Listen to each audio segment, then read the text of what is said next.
Iran के supreme leader है ayatollah Khomeini, उनकी डेथ भी हो गई है। एंड पूरा का पूरा मिडिल ईस्ट जो है हमारा, including UAE, Saudi Arabia, Qatar, Iran, Jordan, Iraq, every other country is involved in some or the other kind of tension, which means that the entire Middle East, including the Strait of Hormuz, has come under tensions, and this is possibility of a third world war. There is a possibility of a third world war. Hello and welcome back to the High Yield UPSC series powered by Prep Alpine, the next generation UPSC institution. In this series, we discuss some of the most important topics which have the maximum probability of being asked in your UPSC prelims and mains exam. And this becomes extremely important, especially when your prelims is not even 90 days ago.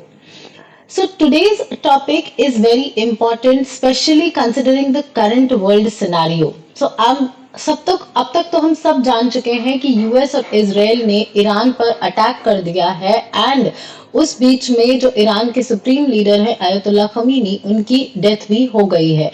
And पूरा का पूरा middle east जो है हमारा, including UAE, Saudi Arabia, Qatar, Iran, Jordan, Iraq, every other country is involved in some or the other kind of tension, which means that the entire Middle East, including the Strait of Hormuz, has come under tensions, and this is possibility of a third world war. There is a possibility of a third world war.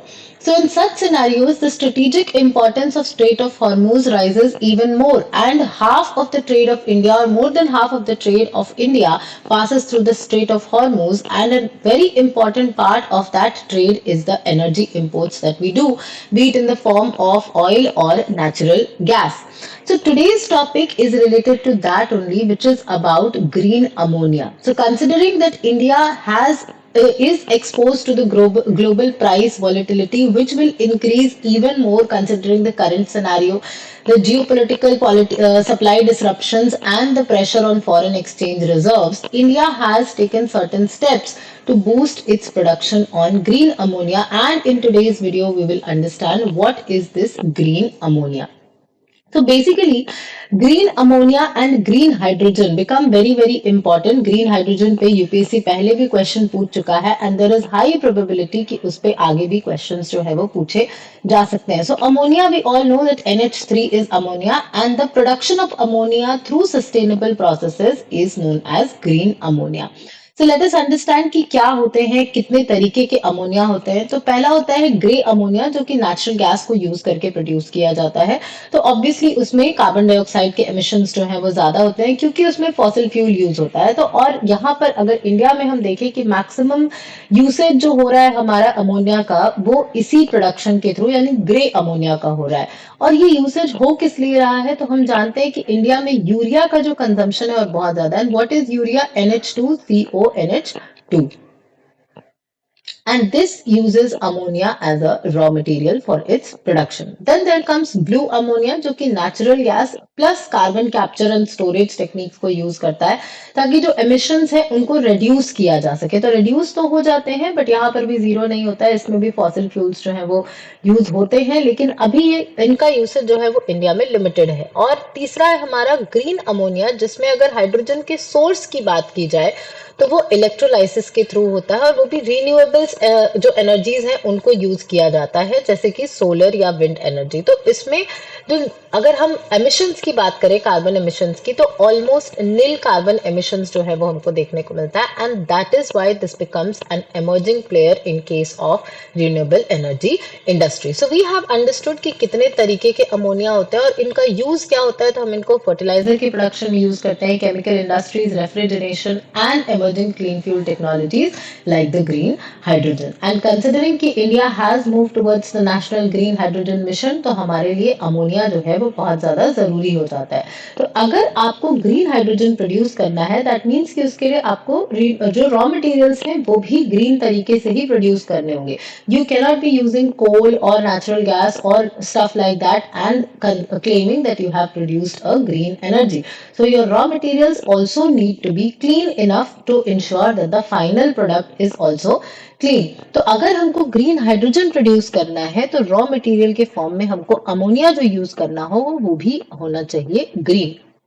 So now let us understand कि इसका importance क्या है India के लिए। तो first of all तो ammonia अगर हम प्रोड्यूस करते हैं तो यूरिया का जो इंपोर्ट है हमारा, क्योंकि हम वो बहुत ज्यादा इंपोर्ट करते हैं, क्योंकि India is one of the world's largest fertiliser consumers, considering कि हम एक एग्रीकल्चर डोमिनेंट इकोनॉमी है। तो जाहिर सी बात है कि अगर हम अमोनिया को खुद प्रोड्यूस करेंगे तो यूरिया के प्रोडक्शन में हमको उसका इंपोर्ट करने की जरूरत नहीं पड़ेगी। सेकेंडली, इससे हम ग्रीन हाइड्रोजन प्रोड्यूस कर सकते हैं। तो हमारा जो इंपोर्टेड गैस पर डिपेंडेंस है वो कम हो जाएगा, सेल्फ रिलायंस को बूस्ट मिलेगा, प्रोडक्शन कॉस्ट जो है हमारे वो स्टेबलाइज हो जाएंगे। एंड फाइनली जो सब्सिडी बर्डन है हमारे ऊपर, जो वॉलेटाइल गैस प्राइसेस की वजह से गवर्नमेंट को बार बार सब्सिडी देनी पड़ती है, वो भी कहीं ना कहीं कम हो जाएगा। तो it will have a twin benefit. एक तो ये एग्रीकल्चर को सिक्योर करेगा, एग्रीकल्चर और फूड सिक्योरिटी को। दूसरी चीज की हमारा जो बैलेंस ऑफ पेमेंट्स है उनको भी इंप्रूव करेगा। और तीसरी चीज कि हमारा जो नेट जीरो का गोल्स है टुवर्ड्स 2070 उसको भी बूस्ट करने में हेल्प करेगा। और हाइड्रोजन की अगर बात करें तो हाइड्रोजन बहुत ज्यादा वॉलेटाइल होता है, लाइट वेट होता है और इंफ्रास्ट्रक्चर इंटेंसिव होता है, कि उसको स्टोर करने के लिए अगर प्रॉपर इंफ्रास्ट्रक्चर नहीं बनाते हैं तो फिर वो स्टोर नहीं हो पाएगा। बट अगर हम इसको अमोनिया के फॉर्म में बनाते हैं तो ये इजी टू लिक्विफाई हो जाएगा और ट्रांसपोर्ट भी इसका इजी हो सकेगा।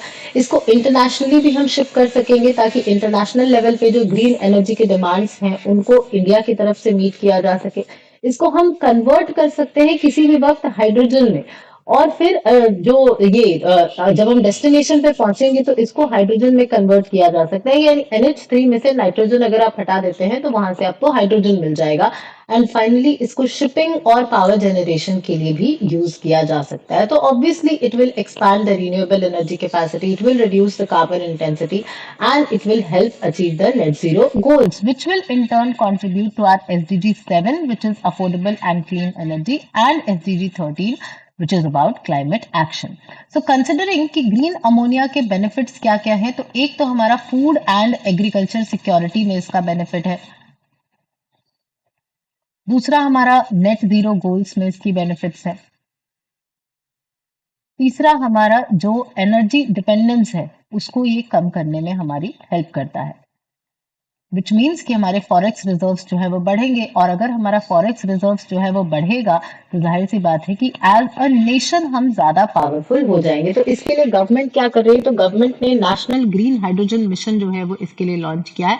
And production of green ammonia is an integral part of it. इस मिशन के अंडर जो solar energy corporation of India है वो ग्रीन अमोनिया का जो प्रोक्योरमेंट है उसको फैसिलिटेट करती है। And strategic interventions for green hydrogen transition जो साइट प्रोग्राम है वो इस अमोनिया के लिए, हाइड्रोजन के लिए मार्केट क्रिएशन का काम करता है। और इसी बीच गवर्नमेंट एक और चीज लेकर के आई है, इंडिया का एग्रीगेटेड डिमांड ऑक्शन मॉडल।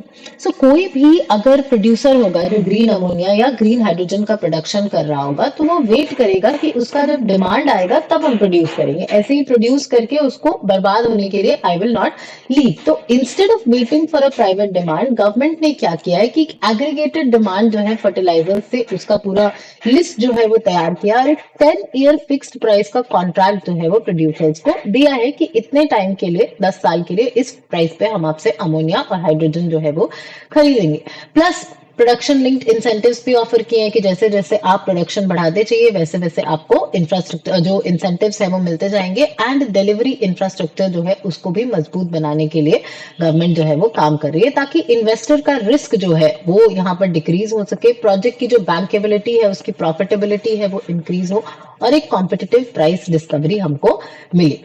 तो this will not only help in India but also help abroad, कि अगर हम इंडिया से तो हम इन्वेस्टमेंट अट्रैक्ट कर ही रहे हैं, साथ ही साथ अगर हमारी पॉलिसीज, हमारा जो ग्लोबल पूरा इकोसिस्टम है वो इतना सॉफ्ट होगा, इतना ज्यादा ओपन होगा, तो इससे से ज्यादा कंट्रीज जो है वो हमारे यहाँ इन्वेस्ट करेंगे। क्योंकि हम देख रहे हैं कि यूरोपियन यूनियन जो है वो हाइड्रोजन इम्पोर्ट्स को प्रमोट कर रहा है, जापान जो है वो अमोनिया से रिलेटेड एक्सपेरिमेंट्स वगैरह कर रहा है, साउथ कोरिया भी ये क्लीन हाइड्रोजन को सपोर्ट करता है।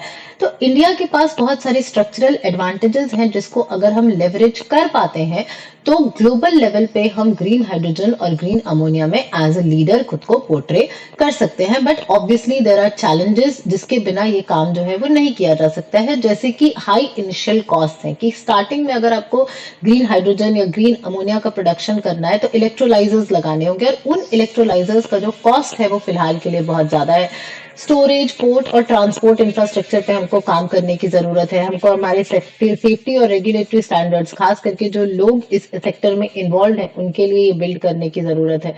सर्टिफिकेशन मैकेनिज्म्स हमको बनाने की जरूरत है कि जो फ्यूल हम प्रोड्यूस कर रहे हैं, फॉर एग्जांपल अमोनिया अगर हम प्रोड्यूस कर रहे हैं तो उसका ओरिजिन ग्रीन है, वो ग्रे या ब्लू अमोनिया नहीं है, इस बात को हमको सर्टिफाई करना होगा। एंड स्टार्टिंग में फाइनेंसिंग का जो रिस्क है गवर्नमेंट जो है उसको गवर्नमेंट को मीट करना होगा। तो India should continue expanding it's renewable capacity, definitely policy stability ensure करनी होगी हमको। जो रेगुलेशंस को लेकर के जितने भी ड्रॉबैक्स हैं या कंसर्न्स हैं या लिमिटेशंस हैं उनमें हमको क्लैरिटी लानी होगी। एक्सपोर्ट कॉरिडोर्स को बढ़ावा देना होगा, क्योंकि हमें भी पता है कि सिर्फ इंडिया में इसका डिमांड क्रिएट करके हम आगे नहीं जा सकते हैं। तो ग्लोबल डिमांड क्रिएट करने के लिए एक्सपोर्ट कॉरिडोर्स और ग्रीन शिपिंग हब्स बनाने होंगे। रिसर्च और डेवलपमेंट में हमको इन्वेस्ट करना होगा ताकि इकोनॉमीज ऑफ स्केल जो है वो हम अचीव कर पाए। एंड फाइनली जो भी ग्लोबल सर्टिफिकेशन स्टैंडर्ड्स हैं उनको हमको मीट करना होगा, उनके साथ खुद के स्टैंडर्ड्स को अलाइन करना होगा, तब जाके we can say that India is going to be a leader in the upcoming generations और इन द अपकमिंग ईयर्स इन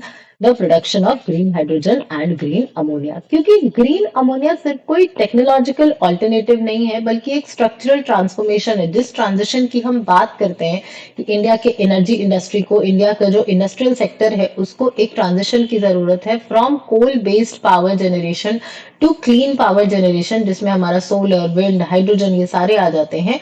उसमें अमोनिया जो है एक बहुत बड़ा रोल प्ले कर सकता है ताकि हमारी एनर्जी सिक्योरिटी बनी रहे, हमारे क्लाइमेट कमिटमेंट्स जो हैं ऑफ नेट जीरो बाय 2070 उसको हम मीट कर सकें, एंड साथ ही साथ इकोनॉमिक कॉम्पिटिटिवनेस जो है हमारा उसको हम मीट कर सके। तब जाकर के कहीं हमारा जो गोल है ऑफ नेट जीरो 2070 और विकसित भारत 2047 उसको हम मीट कर पाएंगे। सो देयरफॉर जो ग्रीन हाइड्रोजन है वो सिर्फ एक केमिकल कंपाउंड नहीं है बल्कि एक स्ट्रेटेजिक पिलर है इंडिया के एनर्जी ट्रांजिशन में। So that's it for this video. If you want more such content, please subscribe to the channel and keep watching Prep Alpine. Thank you.